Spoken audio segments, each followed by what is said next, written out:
உலகெங்கும் நிறைந்திருக்கும் தமிழ் நேயர்கள் அனைவருக்கும் எமது மனமார்ந்த வணக்கம். நான் உங்கள் ஜோதிடர் அந்தியூர் சுதாகர், பாரம்பரிய முறை ஜோதிட ஆராய்ச்சியாளர். இன்று நாம் காணக்கூடிய தலைப்பு, ரிஷபராசி அன்பர்களுக்கு இந்த மாதம் பிப்ரவரி மாதம் இந்த 2024 வருடத்தில் எப்பேற்பட்ட பலனை உங்களுக்கு கொடுக்க போகுதுன்றது இந்த காணொலியில் தெளிவாக விவரமாக பார்க்கலாம்.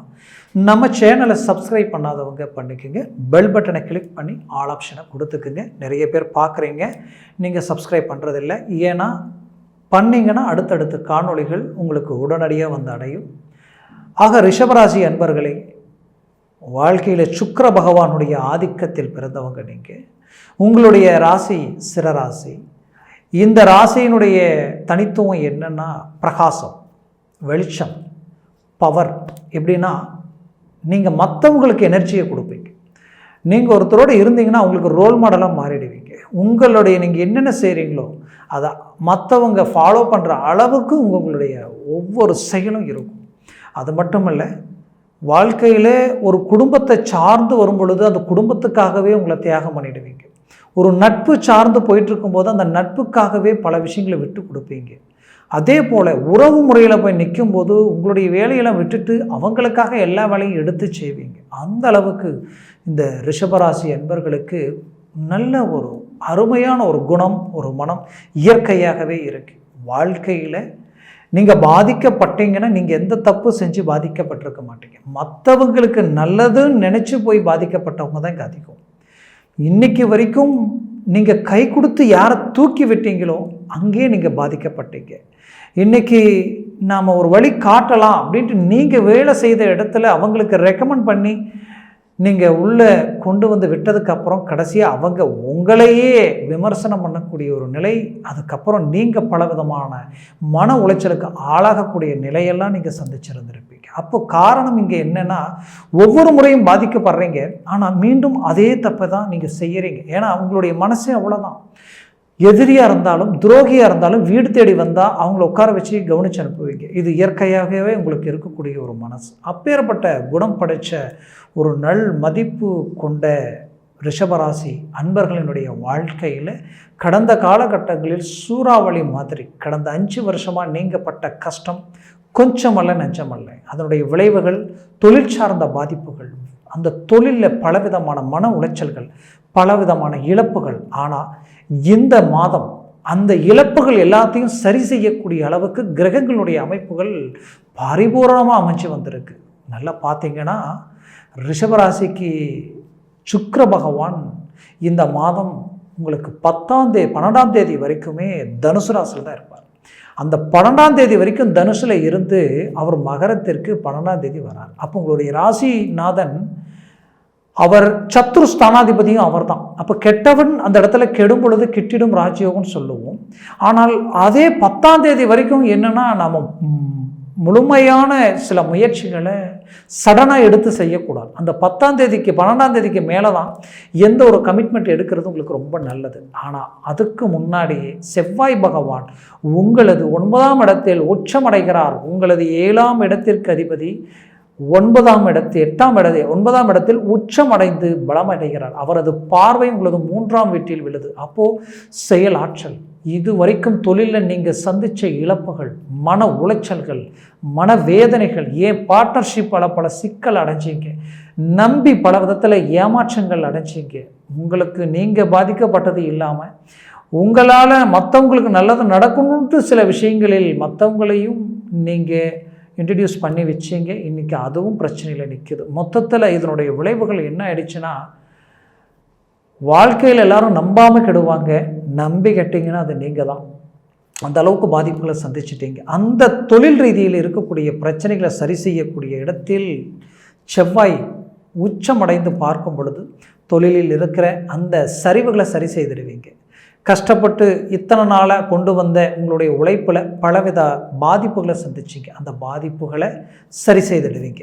பண நெருக்கடிகள் உங்களுக்கு ஃபைனான்ஸ் சார்ந்து கேட்ட இடத்திலும் கிடைக்கலையேன்ற நிலைக்கு ஆளாகி நிற்கிறீங்க. இன்னும் சிலர் நான் எங்கெங்கே வாங்கணுமோ எங்கெங்கெல்லாம் வாங்கக்கூடாதோ எல்லாம் வாங்கிட்டேன், இதுக்கு மேலே வாங்கிறதுக்கே எனக்கு இடம் இல்லை, அடுத்தது என்ன செய்ய போகிறேனே தெரியலன்ற குழப்பத்தில் இருப்பீங்க. கவலை வேண்டாங்க. வாழ்க்கையில் இவ்வளோ ஸ்டேஜையும் தாண்டி நீங்கள் வந்துட்டீங்க.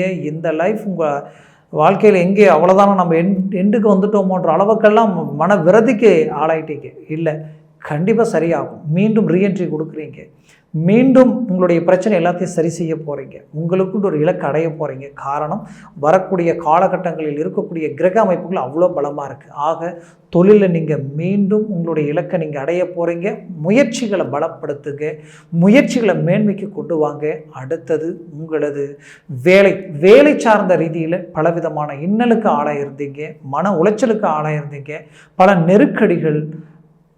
இந்த நிலையை யாருக்குமே வரக்கூடாது, வேண்டாம், வேலையை விட்டு வெளியில் போயிடலாம், நம்ம இந்த வேலையை இப்படியே உட்காந்து எப்படி நம்ம செய்கிறதுன்ற அளவுக்கு குழப்பத்தில் இருந்திருப்பீங்க. கண்டிப்பாக அந்த அளவுக்கு குழப்பத்தில் இருந்த உங்களுக்கு அந்த வேலையிலிருந்து சுமூகமாக வெளியில் வராமலேயே நீங்கள் அந்த இடத்துல நின்று சாதித்து மீண்டும் அதிலிருந்து ஒரு ப்ரொமோஷன் அடையக்கூடிய அளவுக்கு ஒரு வாய்ப்புகள் கிடைக்கும். இன்னும் அரசாங்க உத்தியோகத்தில் இருந்தவங்களுக்கு தான் பலவிதமான மன உளைச்சல். காரணம், உங்களுடைய நேர்மை, ஸ்ட்ரைட் ஃபார்வர்டாக இருப்பீங்க, யதார்த்தமாக இருப்பீங்க. பொதுவாகவே ரிஷபராசி அன்பர்கள்லாம் மடியில் கனம் இருந்தால் தான் வழியில் பயம் இருக்குன்னு சொல்லுவாங்க. அந்த மாதிரி உங்கள் மனசில் எப்பவும் எதுவும் இருக்காது. வேலையில் தெளிவாக இருப்பீங்க, பர்ஃபெக்டாக முடிப்பீங்க, நேர்மையாக இருப்பீங்க, எங்கேயும் கேள்வி கேட்பீங்க, எந்த இடத்துலையுமே போல்ட்னஸாக இருப்பீங்க. கடைசியில் அதுவே உங்களுக்கு பிரச்சனை. இதனுடைய விளைவுகள் இன்றைக்கி வேலையில் பலவிதமான சிக்கல், சிரமங்கள், சூழ்ச்சிகள்.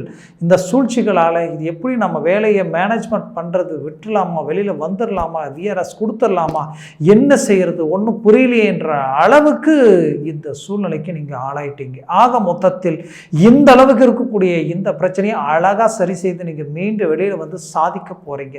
பெரிய இலக்குகளை நீங்கள் அதே இடத்துல இருந்து ப்ரமோஷனையும் நீங்கள் அடைய போகிறீங்க. வளர்ச்சியை மட்டும் கிடையாது, உங்களுக்குன்னு ஒரு பேர் புகழ் மீண்டும் உருவாக்க போகிறீங்க. ஆக மொத்தத்தில் இந்த தருணத்தை நீங்கள் சரியாக பயன்படுத்துங்க. ஏற்கனவே நடந்த நெகட்டிவை நினச்சி இவ்வளவும் நம்ம பாதிக்கப்பட்டோம், எடுத்த முயற்சியெல்லாம் தோல்வியாயிடுச்சு, இதுக்கு மேலே மட்டும் நமக்கு எங்கே நல்லது நடந்துருமா அப்படின்ற குழப்பத்தை மனசில் வச்சுக்கிட்டு வர இந்த காலகட்டத்தை மீண்டும் இழந்துடாதீங்க. இந்த வாய்ப்பை தட்டி விட்டுறாதீங்க. மீண்டும் மூவ் பண்ணுங்க, முயற்சி பண்ணுங்க. கண்டிப்பாக உங்களுக்கு சக்ஸஸ் நிச்சயம், அதில் மாற்றம் இல்லை. அது மட்டுமல்ல, வேலை சார்ந்த ரீதியில் மட்டும் கிடையாது, உங்கள் வாழ்க்கையில் இது வரைக்கும் சில அவமானங்களையும் தாண்டி வந்தீங்க.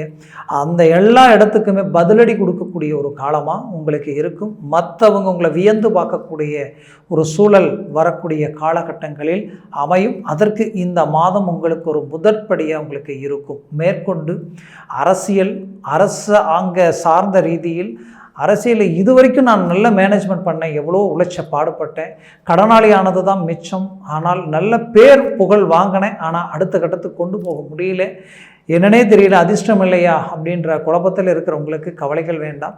வாய்ப்புகள்ன்றது எந்த நேரம் எப்படி வரும்னு சொல்ல முடியாது. கிரக அமைப்புகள் ரீதியில் தான் வரும். அந்த அமைப்புகள் இப்போ உங்களுக்கு இருக்குது. ஏன்னா செவ்வாய் பகவான் 6ஆம் தேதியே உங்களுக்கு வந்து மகரத்திற்கு உச்சமடைஞ்சு வந்துடுவார். அவர் தான் உங்களுக்கு ரொம்ப முக்கியம். 14ஆம் தேதியே பார்த்தீங்கன்னா சூரிய பகவான் உங்களுக்கு மகரத்தில் இருந்து கும்பத்திற்கு வந்துடுவார். அப்போது கும்பத்தில் இருக்கக்கூடிய சூரிய பகவானோட பார்வை அவருடைய சொந்த வீட்டை நேரடியாக பார்க்குறார். அப்போது அந்த சிம்மத்தை பார்க்கும் பொழுது அந்த இடம் பலமாகும். செவ்வாய் இந்த இடத்துல இருந்து டைரெக்டாக 7ஆம் பார்வையாக உங்களது 3ஆம் வீட்டையும் 8ஆம் பார்வையாக உங்களது 4ஆம் வீட்டையும் பார்க்குறார். எவ்வளோ பெரிய அற்புதமான அமைப்பு. இதில் இவரது 4ஆம் பார்வை எங்கே விழுதுன்னா உங்களுடைய 12ஆம் இடத்துல விழுது. அப்போது இது வரைக்கும் இழந்த இழப்புகளை மீண்டும் தரக்கூடிய ஒரு அற்புதமான ஒரு லிங்க், ஒரு நட்பு, திடீர் பெரிய மனிதர்களுடைய சப்போர்ட் எல்லாம் உங்களுக்கு கிடைக்கும். சாதிச்சு காட்ட போகிறீங்க.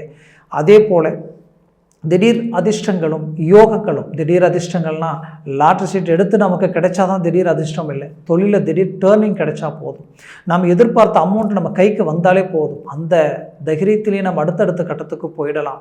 காரணம் என்னென்னா, ரிஷபராசி அன்பர்கள் பெரிய லெவலில் இன்வெஸ்ட்மெண்ட் பண்ணி பெரிய இலக்குகள் அடைஞ்சவங்க நிறைய இன்றைக்கி உயர்தரமான நிலையில் இருக்கிறீங்கன்னா அது நீங்கள் தான். அந்த அளவுக்கு இருக்கக்கூடிய உங்களது வாழ்க்கை, நீங்கள் சாதிக்க பிறந்தவங்க, பெரிய இலக்குகளை அடையக்கூடியவங்க, காரணம் இவ்வளோ சிரமங்களையும் பிரச்சனைகளையும் மன உளைச்சலையும் பல இழப்புகளையும் உங்களுக்கு வேண்டியவங்களை நீங்கள் இழந்தும் ஏன் இன்னைக்கு ஒரு மனுஷன் வாங்காத கடனுக்கு வட்டியை கட்டக்கூடிய நிலையை வட்டிக்கு வட்டி வாங்கி வட்டி கட்டினாலும் ஆச்சரியப்படக்கூடிய நிலையில் அந்த அளவுக்கு பாதிப்புகளை சந்திச்சும் கூட என்றைக்கும் தன்னம்பிக்கை உங்களுக்கு குறையில எப்பவும் வாய்ப்பு கிடைச்சா நாம் பெரிய இலக்குகள் அடையலான்ற ஒரு நம்பிக்கையோடு இருக்கிறீங்க. அப்போது எவ்வளோ சிரமங்களையும் தாண்டி இவ்வளோ போல்டாக நிற்கிறீங்கன்னா அது இந்த ரிஷபராசிக்கு மட்டும் உண்டான ஒரு தனித்துவம். ஆக அந்த வாய்ப்புகளை சரியாக நீங்கள் பயன்படுத்துங்க. 100% வெற்றிகள் அடையும். உங்களுடைய தனஸ்தானாதிபதியும் புதன் பகவான், அவர் பஞ்சமாதிபதியும் அவர் தான். அவர் உங்களுக்கு மகரத்தில் நின்று 20ஆம் தேதி வரைக்கும் அங்கே இருப்பார். அதுக்கப்புறம் உங்களுக்கு கும்பத்திற்கு போயிடுவார். லாபஸ்தானம், அதாவது உங்களுக்கு 10ஆம் இடத்துக்கு, பாக்கியத்திலிருந்து 10ஆம் இடத்துக்கு போகிறார். இந்த 2 இடத்துலையும் அவருடைய மேன்மை உங்களுக்கு ரொம்ப நல்லா இருக்குது. ஆக கிரகங்களுடைய அமைப்புகள் ரொம்ப பரிபூரணமாக இருக்குது. சனி பகவான் 10ஆம் இடத்துல இருக்கார். நீங்கள் உழைப்பாளிகளாக மாற போகிறீங்க. உங்களுடைய உழைப்பு ஒவ்வொரு நிமிஷமும் உங்களுக்கு நீங்கள் பயன்படுத்த போகிறீங்க. அது மட்டும் கிடையாது, பெரிய இலக்குகளை நீங்கள் அடைய போகிறீங்க.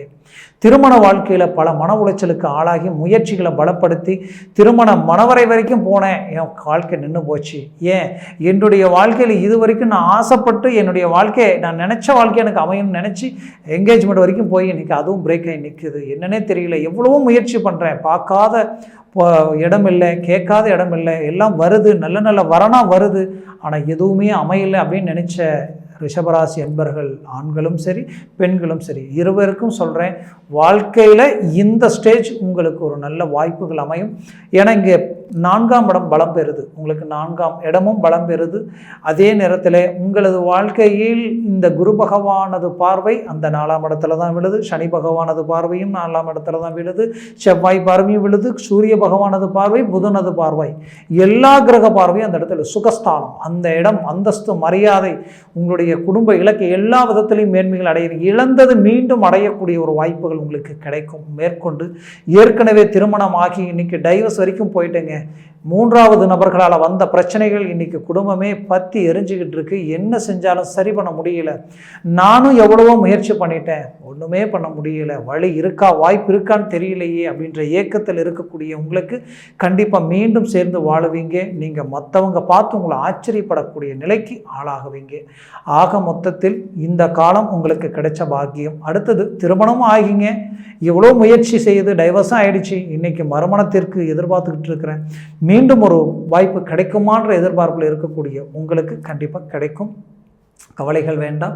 உங்களது வாழ்க்கையில் இந்த தருணம் முயற்சிகள் பண்ணுங்க, ஓரளவுக்கு மேன்மையான அமைப்புகள் உங்களுக்கு உண்டு. இன்னும் ஏப்ரல் மாதத்துக்கு மேலே 100%, இன்னும் 100% உங்களுக்கு பலமான காலகட்டங்களாக உங்களுக்கு அமையும். மொத்தத்தில் இந்த தருணத்தை சரியாக பயன்படுத்துங்க. நீங்கள் பெற்ற பிள்ளைகளுடைய வாழ்க்கையில் சில சிக்கல்களை சந்திச்சிட்டாங்க, அது சரி செய்ய முடியுமா, அது எப்படி நான் மீண்டும் அமைக்க முடியுன்ற குழப்பத்தில் இருப்பீங்க. கண்டிப்பாக காரணம் என்னென்னா இந்த கடந்த காலகட்டங்களில் இருந்த கிரக அமைப்புகள் தான். கண்டிப்பாக சரி செய்துடுவீங்க, மீண்டும் ரீஎன்ட்ரி கொடுத்துடுவீங்க, அவங்க வாழ்க்கையில் இருக்கக்கூடிய பிரச்சனைகளை சரி பண்ணுவீங்க.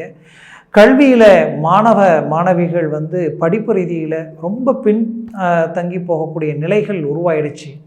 என்னென்ன இது பின்னடைவு அடையக்கூடிய நிலை இருக்குது. இதனால் மீண்டும் நாம் கல்வியில் இந்த ஞாபக மறதி, ஆரோக்கிய பாதிப்புகள், பரீட்சை எழுதக்கூடிய நேரத்தில் தான் ஏதாவது ஒரு பிரச்சனை, இதெல்லாம் சரியாகுமான்னு கேட்டிங்கன்னா கண்டிப்பாக சரியாகும். கவலைப்பட வேண்டாம். ஏன்னா ராகு பகவான் உங்களுக்கு ஒரு நல்ல 11ஆம் இடத்துல அருமையான இடத்துல இருக்கார். பயப்பட வேண்டாம். நினச்சதை முடிப்பீங்க, நல்ல இலக்கை அடைவீங்க, சாதிச்சு காட்டுவீங்க. மேற்கொண்டு பூமி சார்ந்த பிரச்சனைகளும் மனை சார்ந்த பிரச்சனைகளும் இருக்குது, டாக்குமெண்ட் ரீதியில் சிக்கல்கள் இருக்குன்னு நினச்சிங்கன்னா அதெல்லாம் சரி செய்திடுவீங்க. நான் அட்வான்ஸ் பண்ணேன், இன்றைக்கி பூமி வாங்குகிற நேரத்தில் தேவையில்லாத பிரச்சனை நினச்சிங்கன்னா அதையும் சரி செய்திடுவீங்க. ஒரு 4 சென்ட் வீடாவது இடமாவது வாங்கி வீடு கட்ட முடியுமா, மண் அமைக்க முடியுமான்னு நினச்சிங்கன்னா இந்த கால அமைப்பு, அந்த 4ஆம் இடத்தை இத்தனை கிரகங்கள் பார்க்குறதுனால அதை சார்ந்த அமைப்புகள் உங்களுக்கு கிடைக்கும். வாழ்க்கையில் தன்மானத்துக்கு கட்டுப்பட்டவங்க நீங்கள். ஏன்னா எப்பேற்பட்ட சூழ்நிலையிலையும் நம்மளை நம்பினவங்களுக்கு கரெக்டாக நம்ம நாணயமாக நடந்துக்கணும்னு நினச்சி உங்கள் ப்ராப்பர்ட்டி வித்தாவது அவங்களுக்கு ஒரு நல்ல மேன்மைகளை உண்டாக்கணும்னு நினச்சிங்க. ஆனால் கடைசியில் பார்த்தா அதுவும் இங்கே எல்லாமே தலைகீழாக இருக்குது, எதுவுமே செய்ய முடியல. அப்போது இதை விட்டு மீண்டும் வெளியில் வர முடியுமான்னு எதிர்பார்க்கக்கூடிய உங்களுக்கு கண்டிப்பாக வந்துடுவீங்க. இந்த காலகட்டங்களில் அதை சார்ந்த பிரச்சனைகள் சரியாயிடும். புத்திரபாகிய ரீதியில் இருக்கக்கூடிய பாதிப்புகள் தடைகள் நீங்கி ஒரு நல்ல மேன்மைகள் உங்களுக்கு கிடைக்கும். குறிப்பாக வண்டி வாகனங்கள் சார்ந்த விஷயங்களில் ரொம்ப எச்சரிக்கையாக இருங்க. அதே போல் ஆடம்பர பொருட்கள் கையில் இருந்தால் அதையும் கொஞ்சம் சேஃபாக பார்த்துக்கங்க. மேற்கொண்டு பார்த்தீங்கன்னா உங்களது ஆரோக்கிய ரீதியிலையும் கொஞ்சம் எச்சரிக்கையோடு இருக்கிறது ரொம்ப நல்லது. குறிப்பாக இந்த ரிஷபராசி அன்பர்கள் பல பேருக்கு கொஞ்சம் பேக் பெயின், நரம்பு சார்ந்த பிரச்சனைகள் இருந்திருக்கும். அந்த பிரச்சனைகள் வரக்கூடிய காலகட்டங்களில் தானாகவே சரியாயிடும். எவ்வளோ ட்ரீட்மெண்ட் எடுத்திருப்பீங்க, எதுவுமே வேலை செய்யலை, என்னன்னு தெரியலன்னு நினைப்பீங்க. கண்டிப்பாக அதெல்லாம் சரியாகக்கூடிய காலமாக வரக்கூடிய தருணங்களில் அமையும். 50 வயதுக்கு மேற்பட்டவங்களுக்கு உடலில் உபாதைகள் இருந்திருக்கும். அந்த உபாதைகள் கண்டிப்பாக வரக்கூடிய தருணத்தில் சரியாயிடும். மொத்தத்தில் இந்த காலம் உங்களுக்கு ஒரு பொற்காலகமாக உங்களுக்கு அமையும். முயற்சிகளை பலப்படுத்துங்க. நான் சொன்ன இந்த பலன்கள் எல்லாமே கோச்சார ரீதியினுடைய அடிப்படையில் சொல்லியிருக்கிறேன். உங்கள் ஜனன ஜாதகம் இருக்குது, ஜனன ஜாதகத்தில் திசா புத்திகள் இருக்குது. திசா புத்திகள் பொறுத்து தான் இந்த பலன்கள் இன்னும் அதிகமாக கிடைக்குமா இல்லை குறையுமான்றது. ஏன்னா சர்வாஷ்ட வர்க்கத்தில் இந்த கிரகங்கள் எத்தனை பரல்கள் பெற்றிருக்கோ அதை சார்ந்து தான் எல்லாம் அமையும். ஆக உங்கள் ஜனன ஜாதகத்தை பார்த்து எந்த ஒரு முடிவை எடுங்க. அந்த ஜனன ஜாதகத்தை பார்க்கணும்னு நினச்சிங்கன்னா கீழே இருக்கக்கூடிய கான்டாக்ட் நம்பருக்கு கால் பண்ணி முன்பதிவு செய்து வாட்ஸ்அப் மூலமாக ஜாதகத்தை அனுப்பி தெளிவாக விவரமாக கேட்டு தெரிஞ்சுக்கிங்க. மேற்கொண்டு உங்களது வாழ்க்கை வளமாக அமைந்திட எமது மனமார்ந்த வாழ்த்துக்கள். நன்றி, வணக்கம். மீண்டும் சந்திக்கலாம்.